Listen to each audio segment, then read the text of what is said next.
सबसे बड़ा serial killer शायद कभी भी पकड़ा नहीं जाता अगर उसको कंप्यूटर चलाने आता।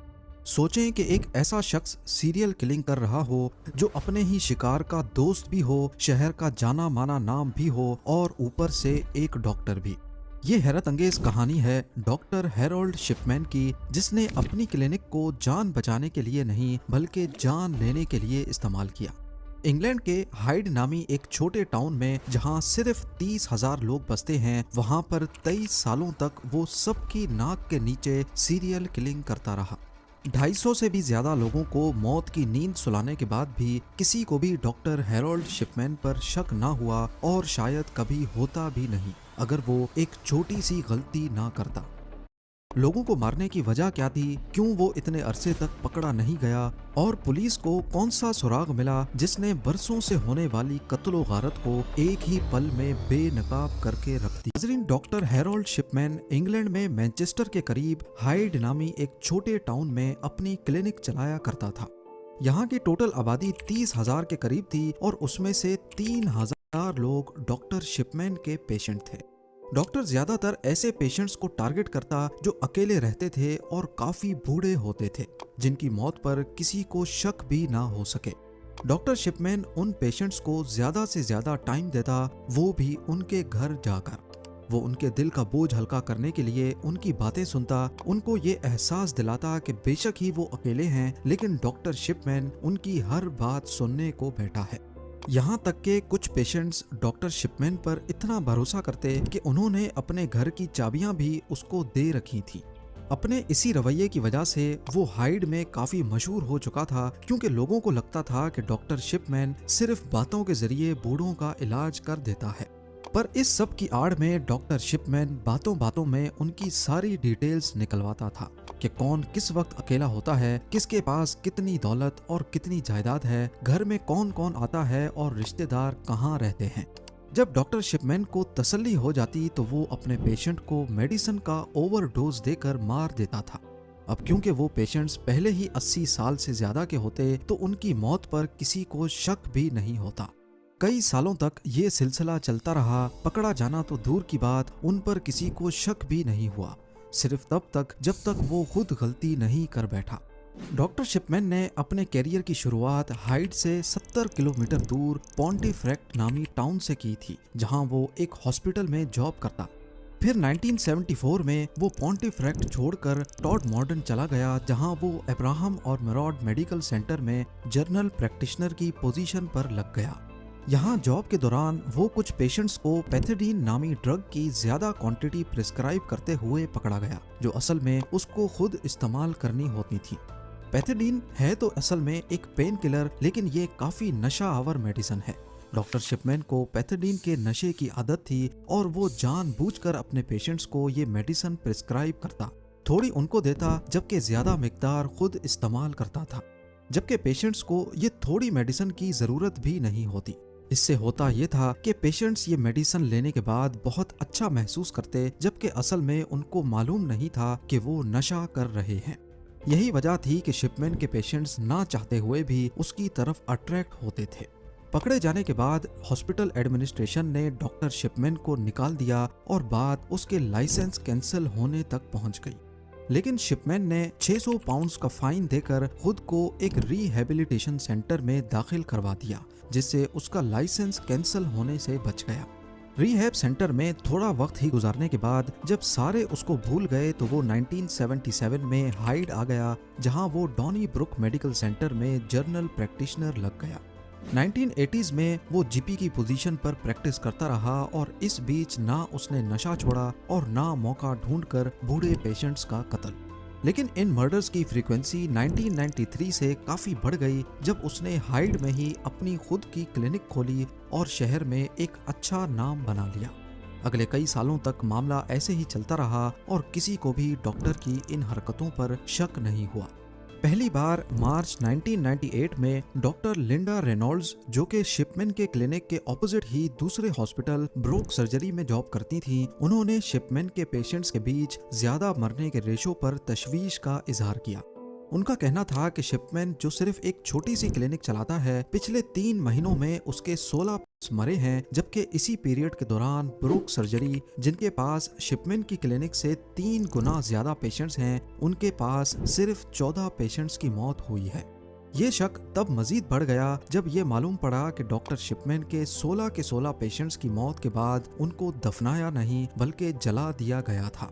आपको यहाँ बताते चलें कि ज्यादातर क्रिश्चियन लोग मरने के बाद अपने प्यारों को दफनाते हैं, सिर्फ कुछ लोग जलाने का फैसला करते हैं।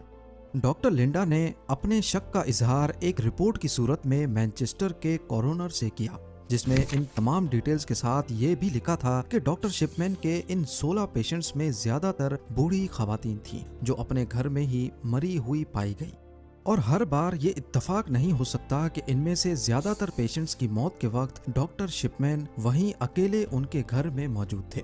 डॉक्टर लिंडा का कहना था कि घर में बीमारी की वजह से होने वाली मौत ज्यादातर बेड पर होती है, लेकिन डॉक्टर शिपमैन के पेशेंट्स की मौत अजीब तरीके से कुर्सी पे बैठे बैठे अच्छे पहने हुए कपड़ों में हुई।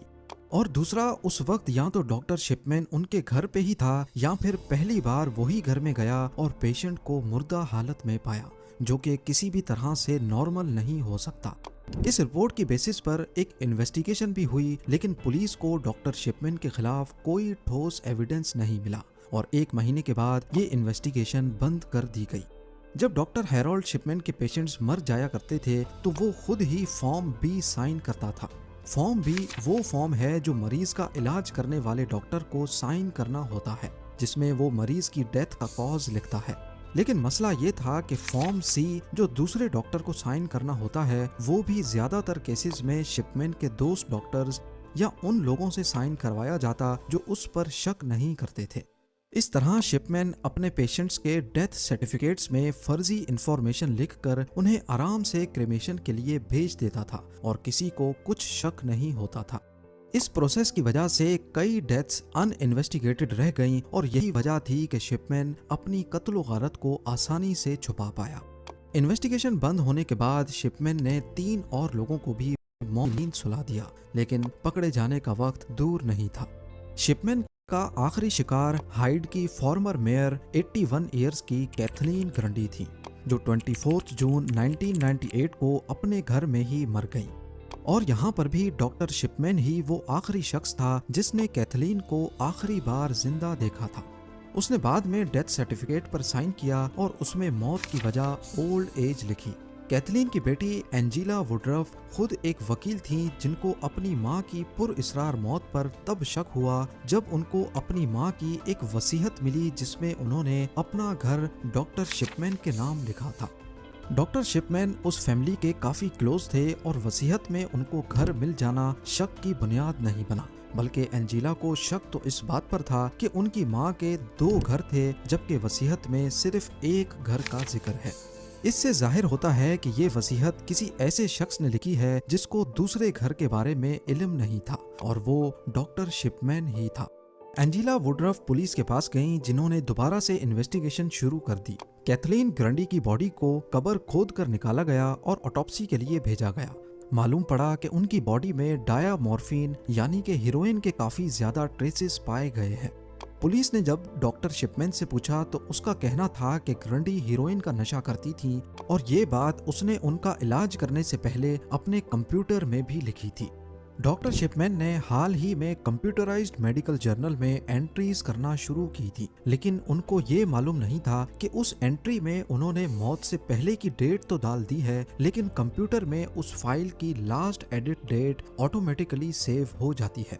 पुलिस ने जब उस कंप्यूटर में एंट्रीज की जांच की तो मालूम पड़ा कि शिपमैन ने ये एंट्री कैथलीन की मौत के बाद की थी।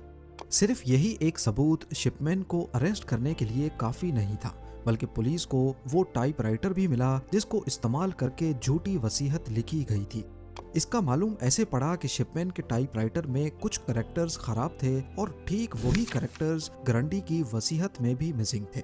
7 सितंबर 1998 को पुलिस ने हाइड के जाने माने डॉक्टर हैरोल्ड शिपमैन को अरेस्ट कर लिया।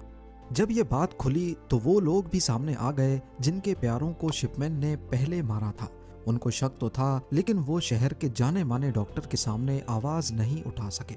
पुलिस ने 15 दूसरे पेशेंट्स को भी इन्वेस्टिगेट किया जो कुछ अरसा पहले ही शिपमैन के हाथों मरे थे।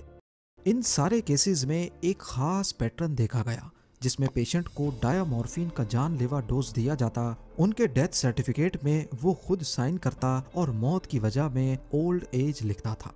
क्रिमेशन की सलाह भी शिपमैन खुद ही देता था ताकि जलने के बाद सारे सबूत मिट जाएं। शिपमैन इंक्वायरी के दौरान उन सब पेशेंट्स के केसेस को दोबारा देखा गया जो शिपमैन के केयर में मर गए थे। इंक्वायरी टीम ने उन सब डॉक्यूमेंट्स, डेथ सर्टिफिकेट्स और मेडिकल रिकॉर्ड्स को इन्वेस्टिगेट किया जो शिपमैन ने हैंडल किए थे। इसके अलावा उन लोगों की फैमिली से भी इंटरव्यू किया गया जिनके रिलेटिव्स शिपमैन के पेशेंट थे और कुछ बॉडीज को वापस निकालकर उनका फॉरेंसिक पोस्टमार्टम भी किया गया। ये प्रोसेस बहुत डिटेल्ड था और इस दौरान ये मालूम हुआ कि शिपमैन ने 1975 से लेकर पकड़े जाने तक टोटल 218 पेशेंट्स को कत्ल किया है। ये तो कंफर्म्ड नंबर है, लेकिन कई केसेस में सबूत की कमी की वजह से उनको कंफर्म नहीं किया गया। एक अंदाजा है कि ये नंबर 260 तक भी हो सकता है। कोर्ट ने 15 मौत के जुर्म में शिपमैन को 15 बार सजाए मौत सुनाई, यानी वो जब तक जिंदा है जेल से बाहर नहीं आएगा। पर 2004 में उसने अपने सेल की सलाखों से बेडशीट बांधकर खुद को फांसी दे दी। उसकी मौत के बाद उसके जेल के एक साथी ने हैरत अंगेज इंकशाफ किया कि शिपमैन ने असल में 218 या 260 नहीं बल्कि 508 लोगों का कत्ल किया था और ये बात शिपमैन ने खुद उसको बताई थी। पर शिपमैन के इतने ज्यादा कत्ल करने की असल वजह आज तक सामने नहीं आ सकी। कुछ लोग इसको साइको कहते हैं, कुछ पैसा कमाने का तरीका, और कुछ लोग शिपमैन की मां की मौत का असर भी समझ रहे हैं, क्योंकि उसकी मां जो कि कैंसर पेशेंट थी उनको पेन किलर के तौर पे मॉर्फिन दिया जाता था। एक्सपर्ट्स का मानना है कि शायद शिपमैन अपने पेशेंट्स को भी ऐसे ही मॉर्फिन देकर मरता हुआ देखना चाहता था। मिलते हैं अगली शानदार वीडियो में।